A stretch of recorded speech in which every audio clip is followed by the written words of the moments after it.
Hola, hola compañeros y compañeras de derecho.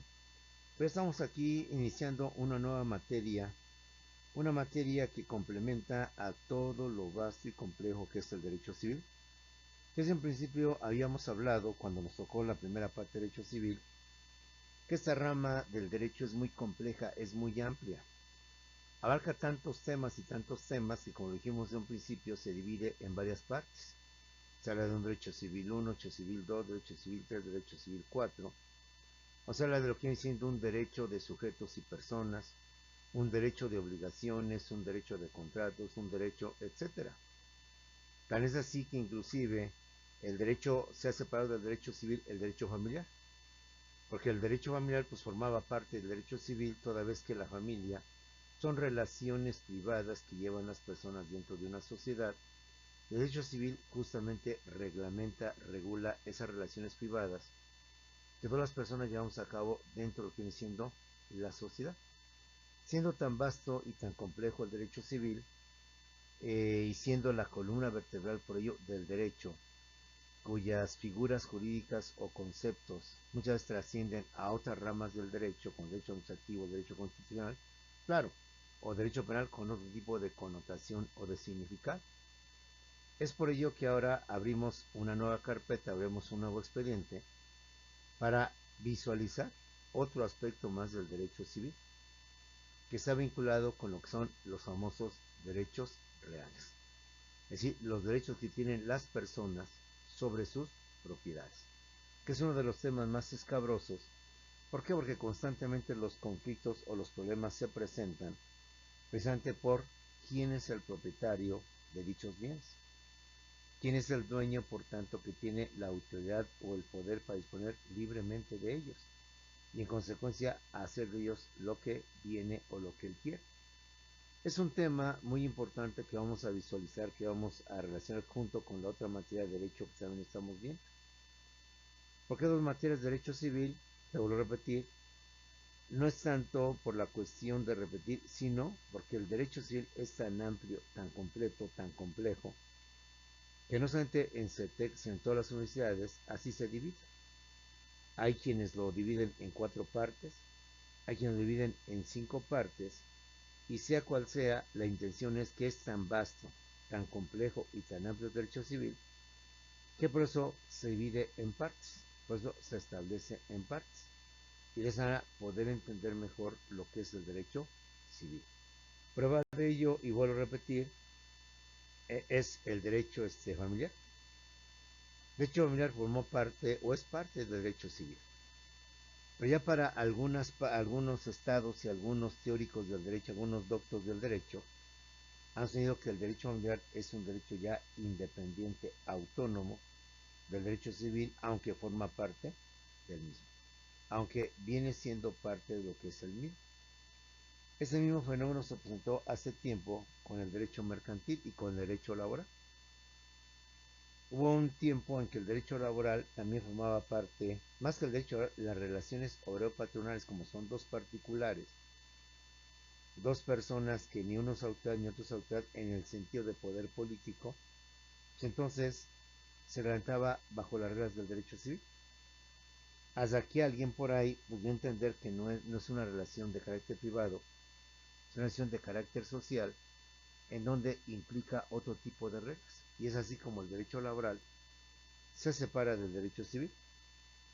Bien pasó con el derecho mercantil, porque al final la relación entre el productor y el consumidor, entre el comerciante, el productor y el consumidor, son relaciones privadas, relaciones de carácter personal, donde intervienen particulares, comprador, vendedor, proveedor o productor. Por lo tanto, el derecho mercantil, al igual que el derecho laboral, durante mucho tiempo formó parte del derecho civil. Pero dada la importancia y dados los problemas que se han dado o se han visualizado, tuvo obviamente que separarse, como en algunos, inclusive en algunos estados, que vimos ya en clases anteriores. Así como se habla de un código civil, se habla de un código familiar. Así como se habla de los juzgados civiles, ya también se habla de los juzgados familiares, dándose por tanto una separación o una independencia o una autonomía, como quieras ver, del derecho familiar a derecho civil, lo cual no impide que se considere que el derecho familiar forma parte del derecho civil en general. En fin, como puedes ver, el derecho civil es tan complejo, tan amplio, que de él han salido otras ramas del derecho. Y no descartemos que a futuro, eso a lo mejor tú lo vas a vivir, a lo mejor tú lo vas a visualizar, puede ser que el derecho civil al rato se separe y forme, perdón, del derecho civil se hagan algunos temas, se hagan algunos problemas, de tal que tenga que, por tanto, manejar de otra manera como lo actualmente es el derecho familiar, pero actualmente vienen siendo otro tipo de ramas propias del derecho. Bueno, bajo esa perspectiva, y considerando tanto usted como yo que ya sabemos que el derecho civil es muy amplio, es muy complejo y que abarca muchos temas, vamos a ver ahora los famosos derechos reales, por lo que viene siendo su clasificación. Ya en otras clases habíamos visto lo que son los derechos reales, que forman parte de los derechos subjetivos, que los derechos reales forman parte de los famosos derechos patrimoniales. Los derechos patrimoniales forman parte de los derechos civiles. Los derechos civiles forman parte de derechos subjetivos. ¿Qué son los derechos reales? O también llamados, o mejor dicho, derechos subjetivos reales. Su nombre correcto es derechos subjetivos reales. Pues son derechos que pertenecen al sujeto que tiene la persona, que tiene el individuo, que tiene el particular. Pero por X razones, pues ya nos hemos acostumbrado a llamarle simplemente derechos reales, quitándole los dos subjetivos, o que al menos debemos de entender que son derechos de los sujetos, derechos de las personas, de usted y de mí, derechos propios que regulan lo que viene siendo nuestra actividad diaria y continua. A los derechos reales, o mejor dicho, o también se les llama derechos subjetivos reales, son los derechos, las facultades, las atribuciones o poderes que tienen las personas sobre las cosas o bienes de su propiedad, para poder disponer libremente de los mismos.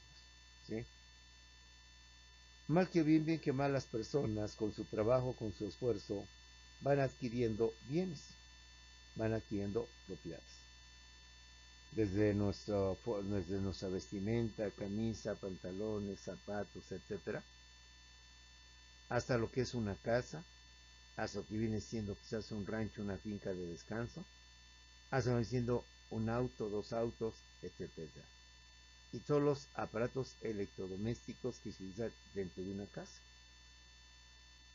Entonces, como puedes ver, las personas son dueñas, son propietarias de sus bienes porque ellos los adquirieron, porque a ellos les costó el haber pagado los mismos.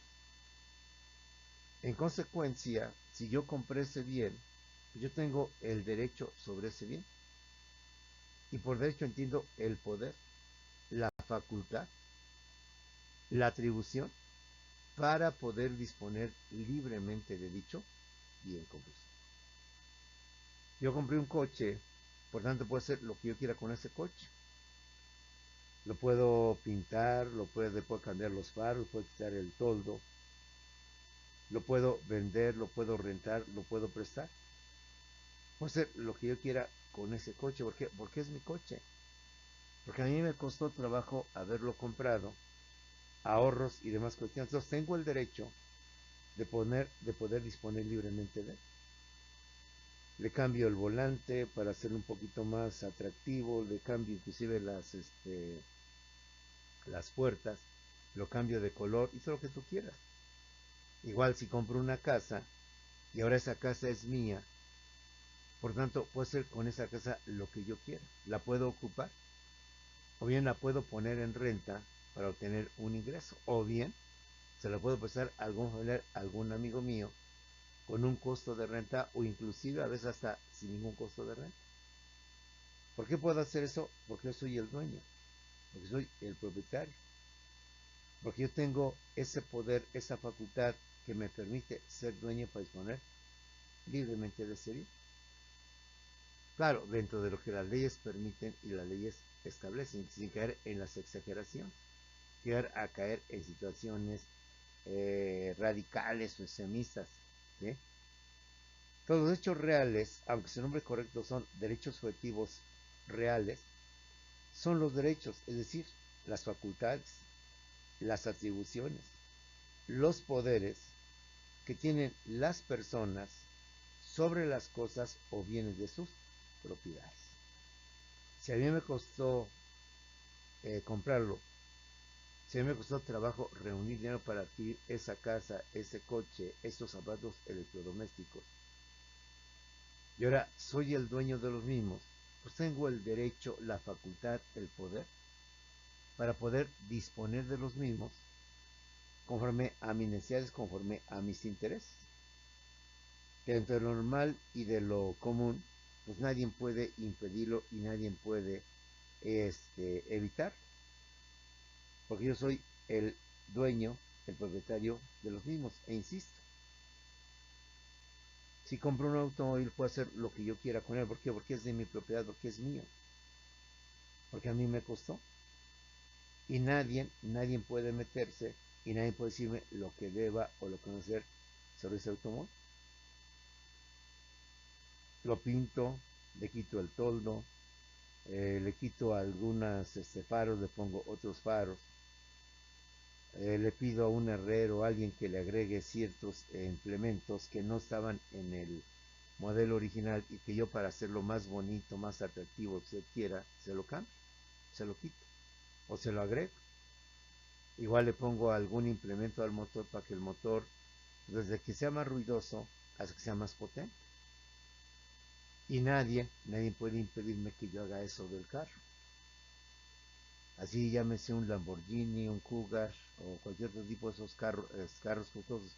Pero si a la persona le costó y la compró, y ella decide cambiarle el motor o cambiarle algunas cosas, pues lo puede hacer. Y nadie se lo puede impedir porque esos son justamente los derechos reales.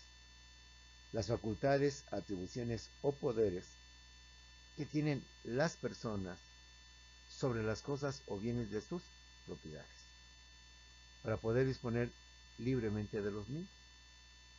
Por ejemplo, usted como alumno pues, tiene su cuaderno, usted puede hacer lo que quiera con su cuaderno. Si no quiere tomar la clase, pues póngase a dibujar como hacen muchos jóvenes, póngase a hacer lo que usted quiera, quite hojas, rómpalas, lo que usted quiera. Después de todo, el cuaderno es suyo. Después de todo, el cuaderno usted lo compró y como legítimo propietario tiene toda la facultad, todo el poder para disponer libremente de ese cuaderno. A lo mejor ni lo ocupa y lo regala, muy su derecho. A lo mejor necesita hacer una fogata y pues lo único que tiene es ese cuaderno nuevo. Pues puede usted, a pesar de lo nuevo, pues poderlo quemar para crear una especie de calor. Lo puede hacer y nadie se lo puede impedir. Así haya gente que, oiga, pero es un cuaderno nuevo, es un libro, etcétera. Pues sí, pero yo lo necesito ahorita para poder prender un fuego, para poder hacer una fogata. Y como soy el dueño, puedo disponer libremente de él y hacer de él lo que yo quiera sin que nadie me lo impida, dentro de lo que marca la ley, dentro de lo correcto, dentro de lo legal.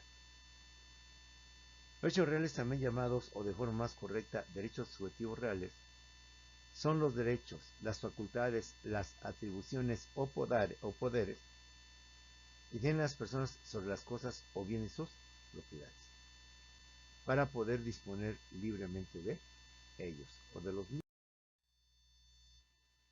Los hechos reales, también algunos autores les llaman derechos reales sobre las cosas. Son conceptos que hay que manejar, que hay que saber por qué. Pues también es importante, no sea que nuestra contraparte o algún juez nos dé el otro nombre y nos quedemos con cara de Juat, ¿a qué se refiere? Para que al final me pongan en evidencia y digan, ay, abogado, pues son los derechos reales. Que no sabía que también se les llama de esta manera o de esta otra forma. Los derechos reales, también llamados derechos reales sobre las cosas, son derechos absolutos, es decir, ilimitados, de carácter patrimonial, para disponer libremente de sus cosas. ¿Qué significa esto? que yo siendo el dueño de la casa, del coche que adquirí, por tanto, tengo un derecho absoluto sobre los mismos. Un derecho, insisto, por cambiarle los parabrisas, por cambiarle los asientos, por cambiarle el volante, por hacer lo que yo quiera con él. Incluso hasta puedo regalarlo. O incluso puedo hacer con él lo que yo desee. Esa es una de las características de los derechos reales. Son derechos absolutos, totales, universales. Que nadie más que solamente el dueño es que puede disponer de ellos libremente. Y nadie más puede intervenirlos o puede también utilizarlos. Esos patrimoniales son de carácter patrimonial. Es decir, están vinculados con lo que viene siendo mi haber y mi deber, con lo que viene siendo nuestro patrimonio. Y de esta manera el derecho real me permite disponer de forma total de los mismos. Son cuantificables en dinero y puedo disponer libremente de las cosas, de los objetos que son míos, que yo soy el propietario de ellos. Con motivo de los derechos reales, hablamos de una relación jurídica directa, de un vínculo jurídico directo. Los hechos reales implican una relación directa, absoluta e inmediata entre el dueño, es decir, el titular o persona de los mismos, en este caso sujeto activo, y el bien. En este caso, vendría siendo lo que es el segundo sujeto, actuando la sociedad como sujeto pasivo, la cual debe de abstenerse de realizar cualquier acto contrario a lo que viene siendo su titular. Una característica de los derechos reales es que estos derechos implican una relación directa, absoluta e inmediata entre el dueño propietario, titular o persona de los mismos, en el caso sujeto activo, y el bien. Es una relación directa, inmediata, absoluta, que se da entre el bien que acabo de adquirir y yo que acabo de pagar. Al decirme, puede usted irse en su coche, ya su coche, aquí están las llaves, o al llegar yo al departamento, a la casa, y me digan, aquí están las llaves de su departamento, puedo hacer ya lo que yo quiera con él. No me gustó el color, no me gusta la puerta que tiene, la voy a cambiar. No me gustan las lámparas de luz que están, las voy a cambiar. Pues puedes hacerlo. Por eso tú eres el dueño, eres el propietario, y tienes la potestad, la facultad de una relación directa sobre él. Se crea una relación entre yo sujeto activo, titular de los bienes, de los derechos, y el bien. Y el sujeto pasivo, que en este caso viene siendo la sociedad, ya debe de abstenerse de realizar cualquier acto contrario a su titular. Hablamos dentro del uso normal y correcto de que lo son los bienes. No filosofemos en el medio y pongámonos a salir una expresión de que, bueno, ¿y qué pasa si a propósito se busca o se pretende causar un daño al bien? Siendo el titular, pues no pasa nada, él es el dueño. Los derechos reales te dan esa facultad, esa potestad para poder disponer de ellos. Los hechos reales se clasifican de varias maneras. Derechos reales en particular, derechos reales de dominio, derechos reales de uso, goce y disfrute, y derechos reales de garantía.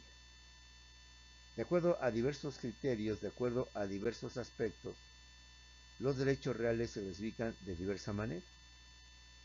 Los derechos reales en particular, vamos a ver cuáles son estos derechos en particular de forma concreta, de forma específica. Los derechos reales de dominio, los derechos reales de uso, goce y disfrute, y derechos reales de garantía. ¿Cuáles son unos y cuáles son los otros? Los derechos reales en particular. He ahí la gran cantidad de derechos reales que tenemos, 15 en total. De algunos usted y yo los hemos escuchado. De alguna manera usted y yo tenemos una idea de los mismos. y de alguna u otra manera también desconocemos otros tantos. Los derechos reales en particular son obviamente la propiedad, y junto a la propiedad está la copropiedad. Además está el condominio, el tiempo compartido y el derecho de vecindad como parte de lo que viene diciendo la copropiedad. Está también la posesión, el uso, el usufructo, la habitación, la servidumbre, de lo que usted y yo ya habíamos conocido y que volvemos a ver, la prenda y la hipoteca. Por último, están los derechos de autor o propiedad intelectual. Y están los derechos de propiedad industrial, que vienen siendo las patentes y las marcas, para que los titulares de los mismos sean los únicos que pueden explotar o autorizar su explotación a terceras personas. ¿Cuáles son los derechos en particular? Los derechos en particular, ahí los tenemos, son 15. Velos visualizando, velos mentalizando, velos grabando y velos guardando en tu USB. Está integrada al cerebro, dentro de tus chips que tienes integrados a tu cerebro. Para que de esa manera puedas manejarlos, puedas interpretarlos y puedas entender qué significa cada uno de ellos en su momento oportuno, sin que te pongas cara de jugar de qué es lo que significa o qué es esto. Los hechos reales en particular son la propiedad. Al lado de la propiedad está la copropiedad. Junto a la copropiedad o formas de copropiedad, entre otras, está el condominio, el tiempo compartido, el derecho de vecindad. De igual manera está la posesión. Y aquí aclaramos, hay casos donde las personas tienen la propiedad, pero no tienen la posesión. Y al revés, casos donde la persona tiene la posesión, pero no tiene la propiedad. ¿Sí? Parece juego de palabras, pero no es así.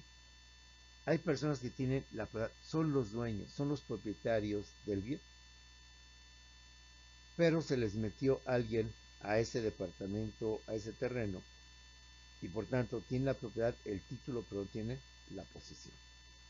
O las personas indebidamente o ilegalmente ocuparon ese predio, ese departamento. O sea, hay un problema entre la propiedad y la posesión.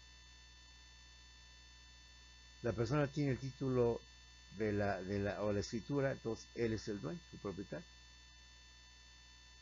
Pero no tiene la posesión porque la posesión de mala fe o de buena fe la tienen otras personas. ¿Sí? Entonces, hay personas que tienen la propiedad, pero no tienen la posesión. Y al revés, hay personas que tienen la posesión, pero que no tienen la propiedad de lo que viene siendo ese bien. Además de estos está el uso, el usufructo, la habitación y la servidumbre. Dos figuras más o formas de la propiedad que usted y yo ya conocemos, que ya tenemos visualizados, es la prenda y es la hipoteca. Y por último, y de reciente creación, son los derechos de autor o propiedad intelectual y los derechos de propiedad industrial para efectos de llevar a cabo son las patentes y las marcas, a cuyos titulares se les da el derecho exclusivo de disponer y hacer con ellas lo que deseen. Pues siendo autores de inventos, autores de innovaciones, de tecnología, son ellos los que por tanto tienen el derecho exclusivo de los mismos para poder dedicarlos a la explotación, a su comercialización, a su transportación, a su producción y a su consumo. Ahí tenemos por tanto los derechos reales en particular, 15. Propiedad, copropiedad, condominio, tiempo compartido, derecho de vecindad, posesión, uso o usufructo, habitación, servidumbre, prenda, hipoteca, relacionado con los derechos de autor, propiedad intelectual y por último los derechos de propiedad industrial, que vienen siendo las famosas patentes y marcas. Vamos ahora a ver los derechos reales de dominio.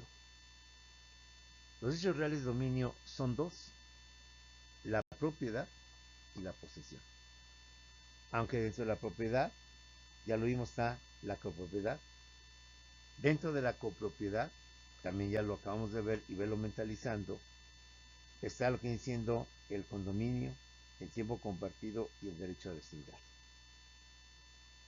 Recuerda que eso de condominio pues, es un concepto nuevo que se acuñó hace unas décadas, porque realmente se hablaba más bien de fraccionamiento. Todo el fraccionamiento se habló de la unidad o del conjunto habitacional. Entonces, llámese fraccionamiento,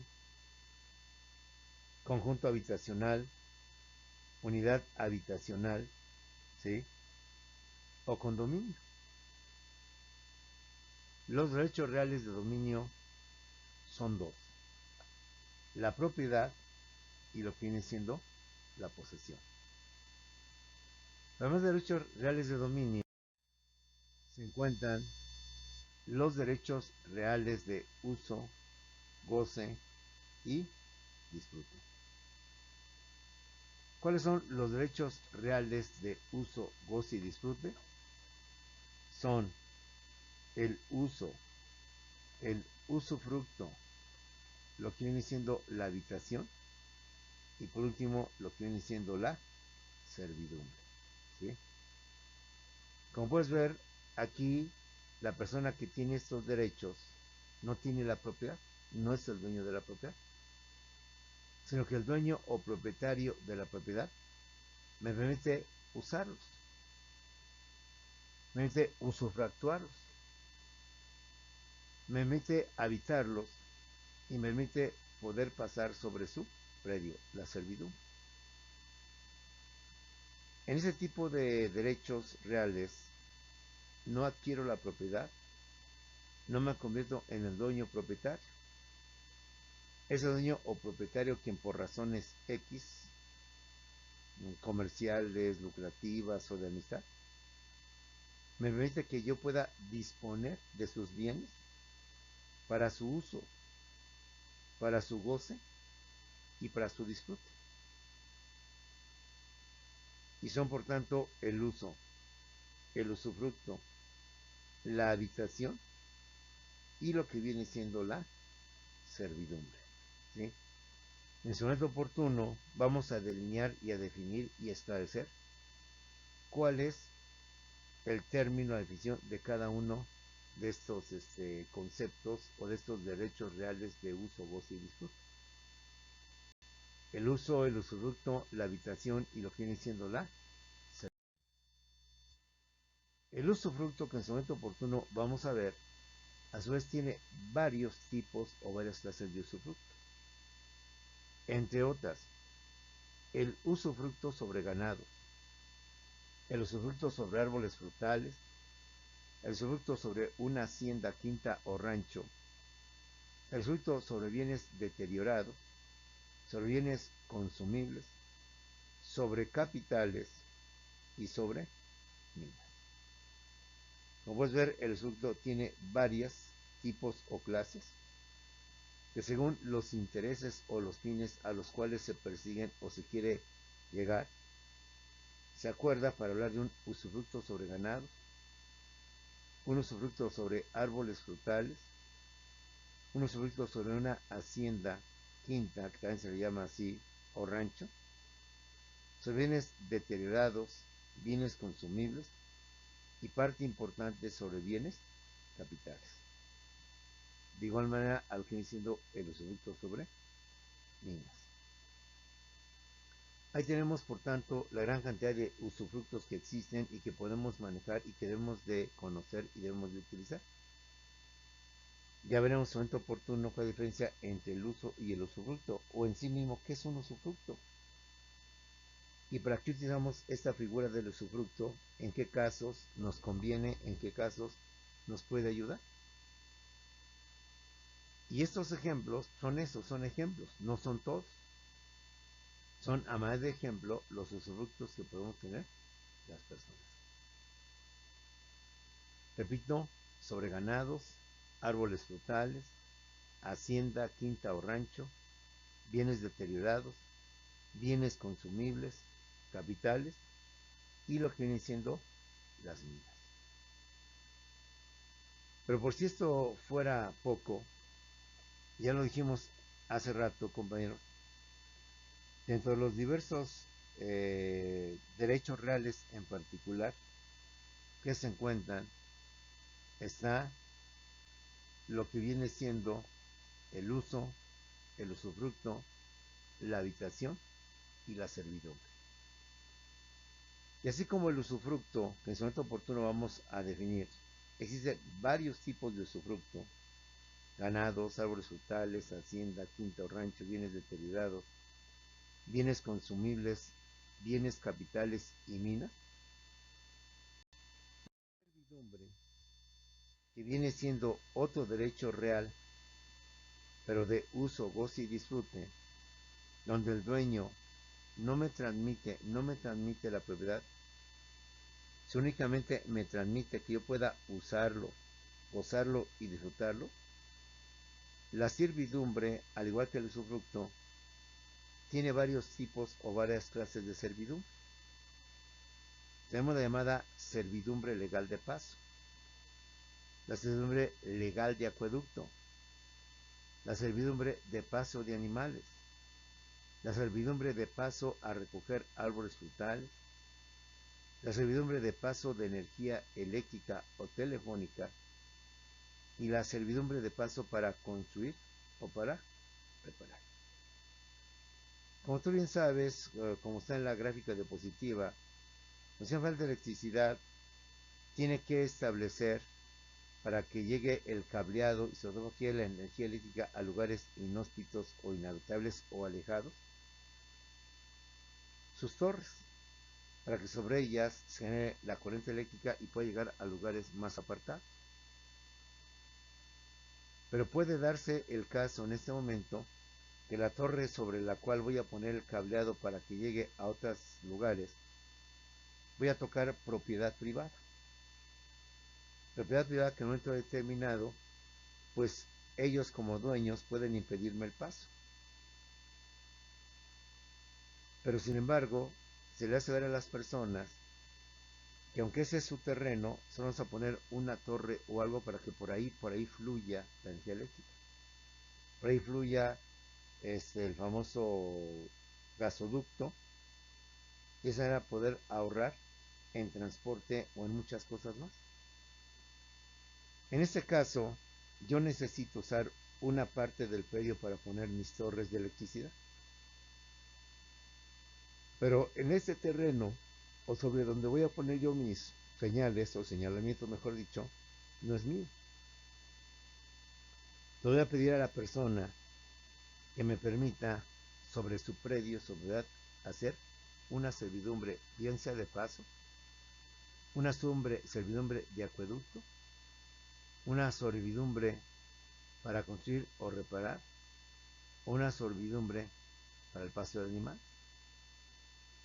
Puede ser, en el caso del medio rural, que un campesino siempre lleva a una presa, a un jagüey, a sus animales para que tomen agua.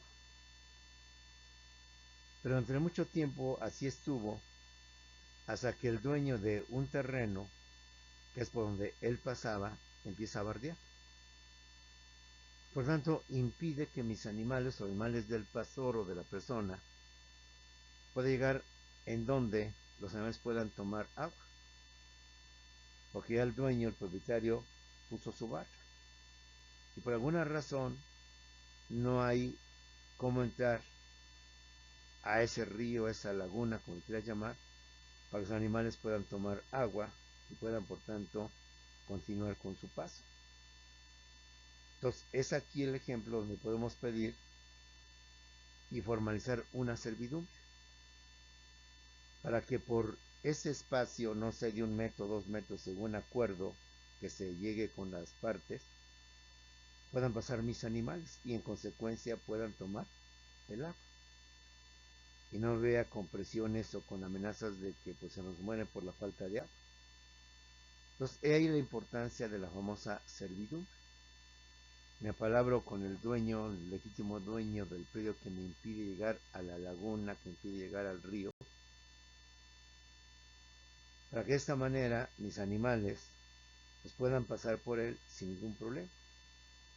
Y me pasa con la Comisión Federal de Electricidad y con muchos otros tipos de cosas, donde no requieren todo un terreno, requieren una fracción de ese terreno. ¿Qué te parece? Unos 5 metros, 10 metros de ancho, y quizás otros iguales, un poco más de largo. Y que además no va a ser diario, no va a ser constante, va a ser de vez en cuando, o al menos una vez o 2 a la semana por la cuestión de los animales. Entonces, dependiendo el fin para el cual tú pretendas, o se pretende, que por ahí pasen los animales, que por ahí pase la gente, que por ahí se pase a recoger,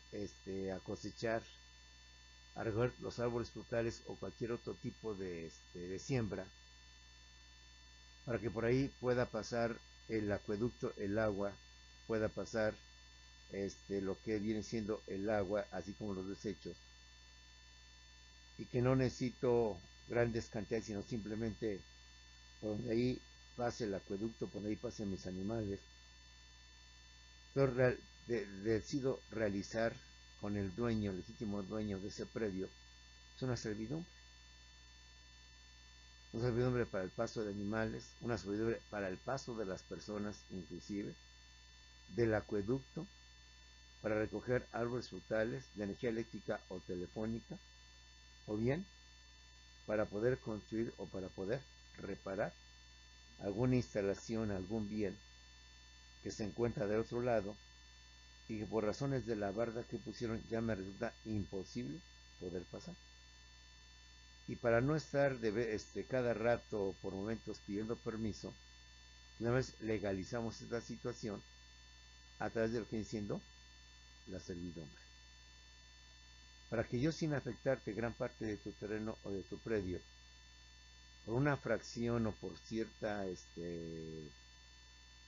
parte, pueda tener ese acceso sin que por ello esté interrumpiendo o esté afectando, y por tanto, tanto en lo personal como lo que pretendo o persigo, puedan también pasar negociando, llegando a acuerdos, y no estar constantemente, me permite pasar, me permite que mis animales, permite que esto, que aquello, ¿no?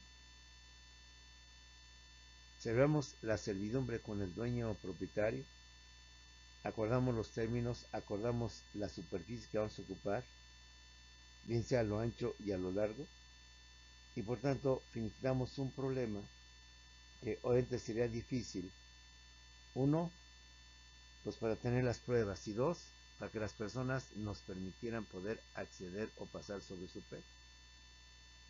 Se dan los casos con motivo del tiempo, a lo mejor de X lado pues también puede entrar, se hace una autopista, se hace una construcción, ya no puedo pasar por ahí. Pero me quedan dos opciones, la del terreno de mi vecino o irme al otro terreno donde también hay un hueco y puedo pasar. Pero que también por X razones lo cierran, lo clausuran o ya no puedo yo transitar por ese lado.